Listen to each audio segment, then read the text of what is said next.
So, hi, ayan. Thank you pala dun sa mga nag-comment sa una naming article. So, thank you very much. Whether positive man yan or nega, okay lang yon kasi it's all about love. So, pag love nga, just forget and forgive. And then, ayun, since na 107 na so far, 100, 170 and counting yung viewers namin. So, thank you very much sa inyo. So, I hope na nakarelate kayo sa una naming article. But then, gumawa uli siya ng panibago. Here. So, gumawa uli siya ng panibago. Since na gumawa siya ng panibago, ang gagawin natin? I-record natin siya. Of course. So, i-record natin uli yung ginawa mong bago. Okay. So, ako muna mag-umpisa. Tama. So, etong article na to, pinamagatang Maling Akala ni Pamela Diwan. Pam lang pa. Okay. Pam for sure. One smile, then I die. Akala mo meron pa, yung pala wala na. By Parokya ni Edgar. Minsan, hindi maiiwasan ng bawat isa sa atin ang magkaroon ng maling akala. Yung tipong akala mo mabait siya, yung pala kasing sama ng terror niyong professor. O kaya, kala mo masungit siya, yung pala, dog lover siya, kaya love ka din niya. Joke lang. May mga pagkakataon na yung akala natin nagdulot sa atin ng positibo at kadalasan ay negatibong outcome sa buhay natin.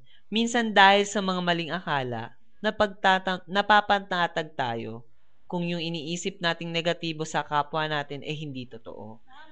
At minsan, nagiging emotional tayo ng sobra kasi hindi natin matanggap na yung iniisip nating hindi gagawin ng tao sa atin ay napakadali lang para sa kanya gawin. Dahil madaming pwedeng maging example, sa pag-ibig na lang natin itong usapan na to. Tama. Ulitin natin, sa pag-ibig na lang natin itoon. Sa pag-ibig na lang natin itoon itong usapan na to. Una kasi, madami makaka-relate. Alam ko, alam mo kung bakit. Alawa? Uso yan. Uso yan ngayon Kaya nga, nagawa ko to. Pangalawa. Ano yan? Bobo ko na ako nagsulat, hindi ko alam. Kung sa ibang aspeto, baka ako lang yung nakaka-experience nun. Kaya unfair naman yun. At huli, mas magandang pag-usapan yung nagagawa ng maling akala sa atin pagdating sa love. May mga taong hindi ganon kagaling sa pag-aanalisa ng tao. Siyempre, hindi naman tayo lahat BS Psychology ang course. Yun yung mahirap. Hindi mo alam sinong pagkakatiwalaan. Lalo na, puso mo yung ibibigay mo. Ito yung feeling na nasaktan ka na dati at naghahanap ka ng magpapaligaya sa'yo muli. Tapos, may dadating sa buhay mo. Sa kanya mo na itutuon ng pagmamahal mo at gusto mo na ibigay sa kanya ang inaayos mong puso. Napaka-sweet niya, ika mo nga. At nakikita mo ang sarili mo sa kanya. Paano nakikita? Sabihin na natin sinasabi niya sa'yo na iniiwan daw siya lahat ng minamahal niya. Walang nagtsatsaga sa kanya kaya lagi siyang broken, ganon. Tapos, effort kung effort siya. Di ikaw namang si ututo magtitiwala sa kanya. Inaakala mo na lahat ng sinabi niya, totoo. Tapos, dumating na yung time na ready ka na. Gusto mo nang maging parte siya ng buhay mo. Wow. Tumalon ka na mula sa pinakamataas na building at nag-e-expect na nasa baba siya para ikay saluhin. Kaso, nung malapit ka na sa kanya, konti na lang mahuhulog ka na mapunta sa kanya. Nakita mong umalis siya kasi may nahulog ding babae sa gilid niya. Inuna niya yung saluhin. Hindi niya naisip na nahuhulog ka din at kailangan mo na saluhin ka niya. Ano nangyari? Nahulog ka nga. Hulog na hulog. Ang kaso, may sumalo ba? May matapang bang sumalo sa'yo? May mabait bang hinintay ang pagbagsak mo? Wala. ang masakit pa doon, nakita mo kung paano niya sinalo yung ibang babae at kung paano kanya iniwan sa ere. Sakit, di ba? Parang puso mo yung, parang gusto mo nang mamatay. Gusto mo nang mamatay na lang. Sobrang sakit. Sana di ka na lang nabuhay pagbagsak mo. Sana di mo na lang nakita kung paano kanya ginago. Sana hindi ka na lang nagtiwala. Sana hindi ka na lang naging mali ang iyong akala. Sana. Ang daming sana, no? Kailangan mo siguro ng genie sa mga panahong yan. Kaso, 3 wishes lang. Paano yan? Paano yan? Ang mahirap pa, pag maghahanap ka ng lampara. Teka, nakakalakad ka ba? Marahil hindi. Siyempre, sasabihin ko na naman sa'yo na okay lang yan. Ganyan talaga sa mundo. Maraming na-aksidente, napapahamak, at lahat sila dahil sa maling akala. Ang gawin mo lang ay magtiis, maghintay ng tulong kasi andyan ka, nakadapa, hindi makalakad, at naghihinagpis. Pero sisigawan mo ako ng, sira ka pala eh. Anong okay lang? Ang sakit kaya, hindi lang isang balde ng luha ang lumabas sa mata ko. Kung pwede lang dugo na para maganda effect, niluha ko. Hindi mo alam kung gaano kasakit, kaya wag mong sasabihin na okay lang dahil hindi ikaw yung nasa sitwasyon. Hindi ikaw yung nasasaktan. Hindi ikaw yung nahihirapan. Di ang drama na masyado nun, di ba? Pero hindi kita masisisi. Kasi isipin mo na lang, mahulog ka sa pinakamataas na building. Tapos yung inaakala mong sasalo sa'yo, nainip. Kaya iba na lang yung sinalo. Pero maging pilosopo tayo. Hindi ba't kasalanan mo din naman lahat ng to? Kung di ka ba naman nahihibang, umakyat ka sa pinakamataas na building at tumalon. Abay, nagpapakamatay ka na eh. Sino bang may sabing gawin mo yon? Kasi akala ko sasaluhin niya ako. Akala mo lang yon. Sino ba may sabi, bakit? May pinirmahan ba kayong kontrata na kapag di ka niya sinalo, papakulong mo siya? Meron ba? Ha? Kung meron, bakit ka affected masyado? Kung di ka niya sinalo. Di pakulong mo siya. Yung death penalty, para bawing-bawi, di ba? Paano kung wala? Sino may kasalanan ulit? Ikaw din. Kasi, hindi mo inassure na may dadatnan ka sa babang lalaki na nakangiting nakaabang sa pagkahulog mo.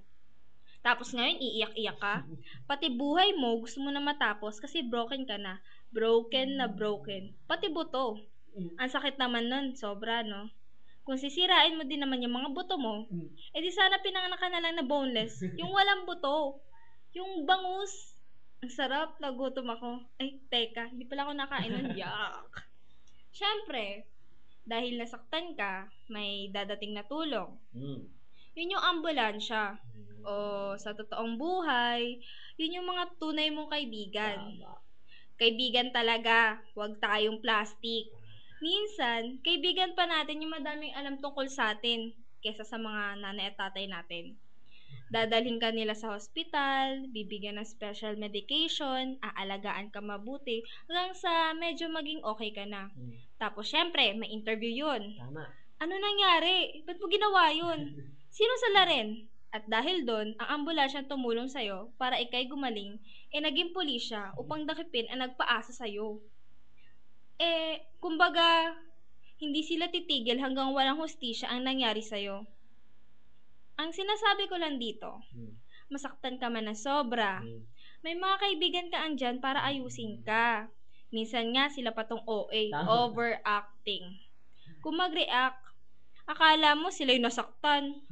Kaya wag mong dibdibin yan. Sabi nga, may likod ka pa. Kaya, okay lang din na masaktan. Normal yan sa tao. Okay lang din mag-akala na mali. Dahil dahil kahit manghuhula, nagkakamali din. Okay lang umiyak na umiyak. Desisyon mo yan. Kaninong mata ba yung mamamaga after? Okay lang lahat ng yan dahil may mga taong nagmamahal sa'yo.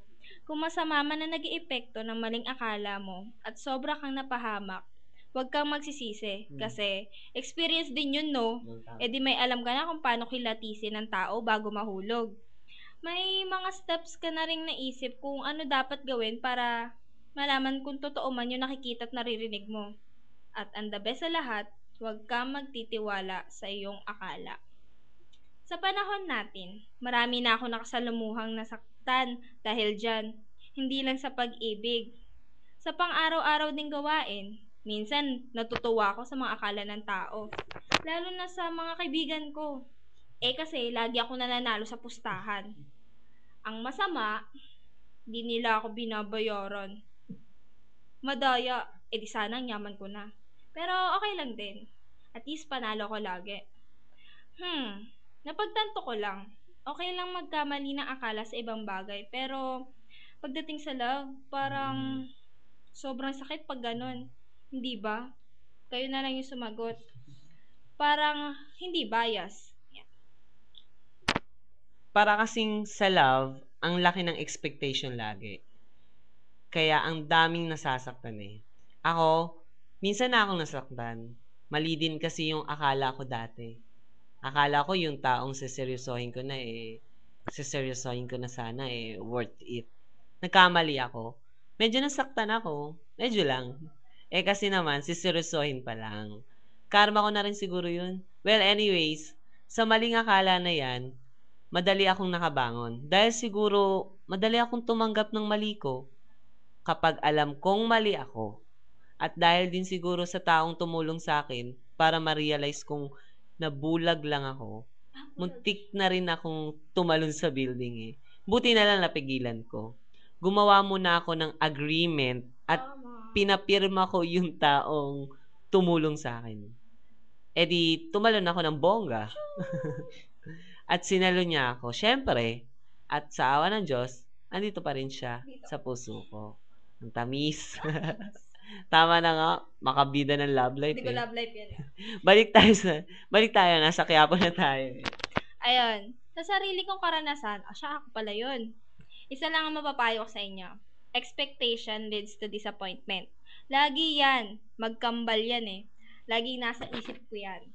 Sana, kayo din dapat. So, ano magandang gawin? Huwag ka mag-expect.